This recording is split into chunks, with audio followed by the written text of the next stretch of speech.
erkakni Y xromosomasi qo'shilsa, sizda o'g'il farzandlar tug'iladi.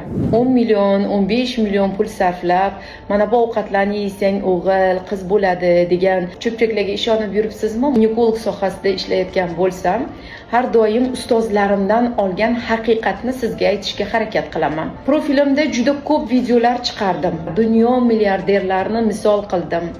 Yeb ichishda muammo yo'q, pulda muammo yo'q. Dunyoni chekka-chekkasiga borishga mana qurbi yetadigan insonlarni misol keltirdim. Nega farzandi yo'q?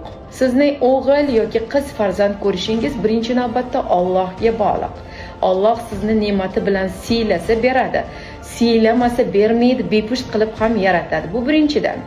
Ikkinchidan, bilim olishi meros qilib bergan bir davrda o'qib, izlanib, cho'qqilarga erishsangiz bo'ladi. O'g'il qilishingiz mumkin. Eko yo'li bilan. Albatta, eringiz xohlasa. Ayolda XX xromosoma bor, erkakda XY xromosoma farzand bo'lishi uchun ustunligi bor erkakni. Agar erkakni X xromosomasi ayol X xromosomasi bilan qo'shilsa, sizda qiz farzandlar tug'iladi. Sizning X xromosomangiz bilan erkakni Y xromosomasi qo'shilsa, sizda o'g'il farzandlar tug'iladi. Bu yerda 4-qizlari qiz farzand ketma-ket tug'ilishiga sabab erkakdagi X xromosomalarining ustunligi, X xromosomalarning X xromosomalarga moyilligining yuqori bo'lishi.